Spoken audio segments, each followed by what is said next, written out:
One of the factors to consider when evaluating code quality in CSS is whether you are using variables in your CSS. Like many other languages, variables in CSS are used to store a value, which can then be easily accessed and utilized by calling the variable name again. Thanks to this, we do not need to remember color codes or complex values, ensuring design synchronization. This is a turning point that changes the CSS game, favored by large libraries like Bootstrap.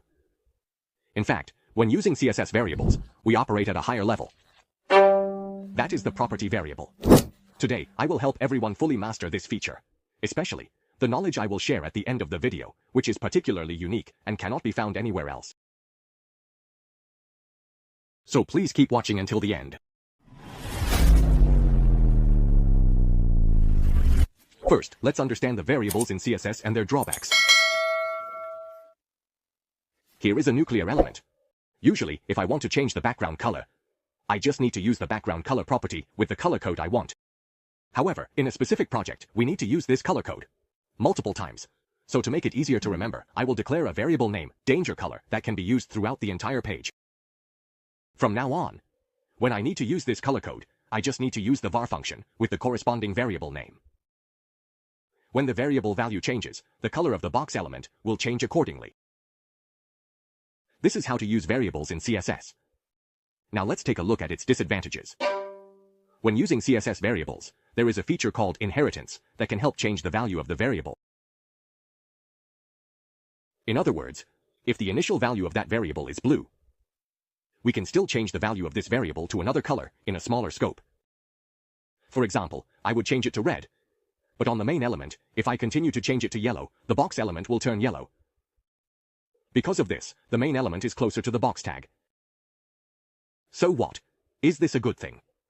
Yes, the ability to inherit and change values is a very impressive feature. But in certain cases, if I don't want to get the new inherited value and always want to get the original blue, that is completely impossible. We can't have ability to prevent inheritance of a specific variable in CSS.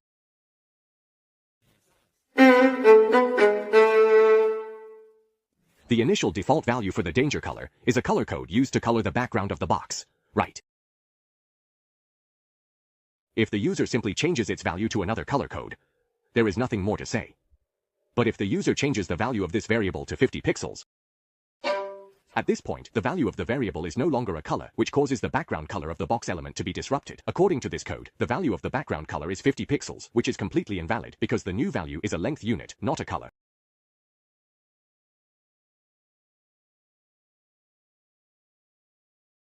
In large projects, this situation can sometimes occur when multiple people are writing CSS. Two individuals may use the same variable name, but for different purposes.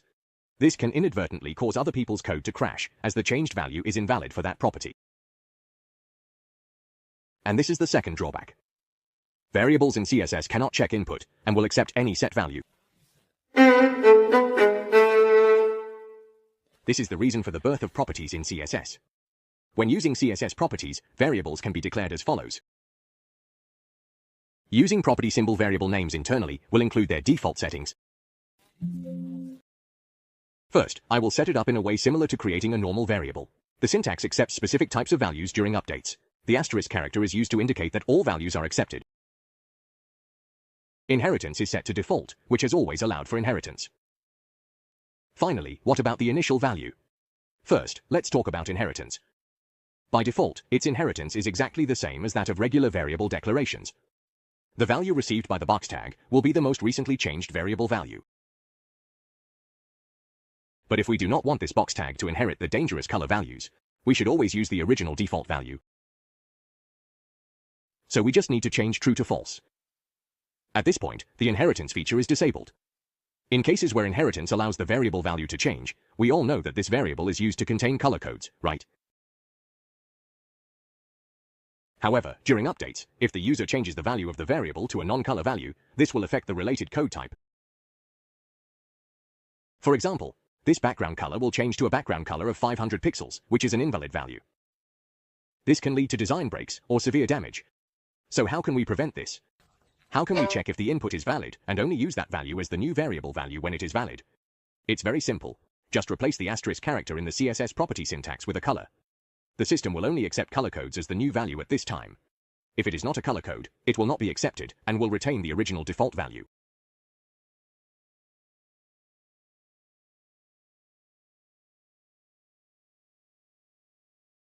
If the new value is valid, it will accept this new value. This is how the variable property works in CSS. Now, I will add something special that you won't find elsewhere. By creating a gradient border animation, I will share a huge advantage of CSS that is not mentioned in the documentation. In fact, we can create a gradient border directly with a single line of CSS code, but this method still has some limitations. If anyone is interested, feel free to leave a message, and I will guide you on how to create it. In this example, I will use the pseudo element before in CSS, which is a virtual element created solely with CSS. Without any additional declarations and HTML, it will be located inside the bbox element. At this point, the inheritance feature is disabled. In cases where inheritance allows for changing variable values, we all know that this variable is used to contain color codes, right? However, during the update, if the user changes the value of the variable to a non-color value, this will affect the related code type. For example, this background color will change to a background color of 500 pixels, which is an invalid value. This can lead to design breakage or severe damage. So how can we prevent this? How can we check if the input is valid and only use that value as the new value for the variable when it is valid? It's very simple, just replace the asterisk character in the CSS property syntax with a color. The system will only accept color codes as the new value at this time. If it is not a color code, it will not be accepted and will retain the original default value.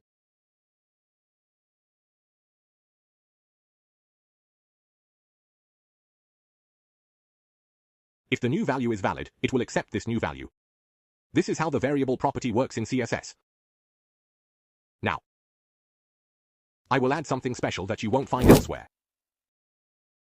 By creating gradient border animations, I will share a huge advantage of CSS that is not mentioned in the documentation. In fact, we can create a border gradient directly with a single line of CSS code, but this method still has some limitations. If anyone is interested, feel free to leave a message, and I will guide you on how to create it. In this example, I will use the virtual element before in CSS, which is a virtual element created solely with CSS. Without any additional declarations or HTML, it will be located inside the boss element. To ensure that the before element is always the same size as buds, I will use the position property. At this point, simply set the previously defined width and height to always be 100% of the box size.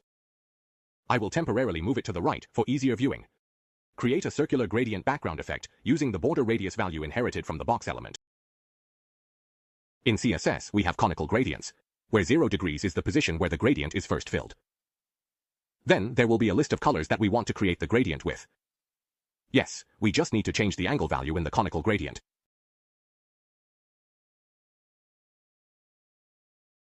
So here, I created a variable ingo to store the value of the conical gradient. The initial value is 0 degrees.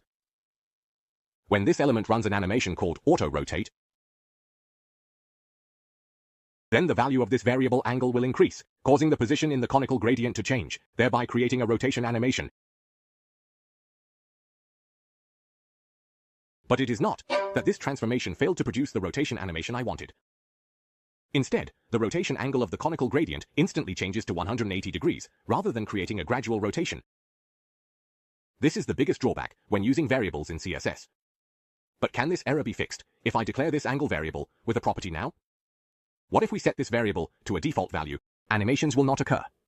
But if we do not allow all values in the syntax and instead explicitly define the value type of this variable, for example, if this is an angle value, then the syntax here is angle. The animation has now occurred. Thank you. The reason is as follows. When creating animations using CSS variables, the system, by default, treats the variable values as ordinary strings. When the value of a string changes, it changes immediately. However, in cases where the property is explicitly declared in the syntax, the system will understand the type of value contained in that variable. The system will then increase or decrease the value of the variable based on the type declared in the syntax, thereby creating the animation. If you want to rotate in a circle, the transformation value must be 360 degrees, which is a benefit that is rarely mentioned in documentation. Now, I will complete this practice of creating a gradient border. As before, we also have a virtual element with a similar purpose. But for now, I will temporarily move it down to make it easier to see. And use a blur filter to create a gradient shadow effect. The block creation is complete, and now I just need to move the overlapping nuclear element back and forth to remove all the original displacement properties. Merging the top left corner and transforming it will always keep it centered on the nuclear element. Now, in order to see the box label, we must move these two virtual elements to the back. The C index is set to 1. However, at this point, everyone will see that the blur filter of the horseshoe is still moving, but the element of money has completely disappeared. Just because the size was equal to the box before, now the box has covered the entire previous element. Now we just need to add padding in front. By default, when padding is added to a specific element, it increases the size of that element. Therefore, we can see it. In some cases, even after adding padding, the size of the before label still cannot be increased. The most common reason is that it is affected by a bug sizing property declared somewhere. At this point, you just need to unset the settings and the model to fix the aforementioned errors. This is the entire content of the video I wanted to share with everyone. The video may be longer than I expected, but since I want everyone to understand it as clearly as possible, along with its pros and cons, I had to explain in more detail. Thank you for watching. If everyone is interested in programming and web design content, don't forget to like and subscribe to the channel for more videos. See you next time.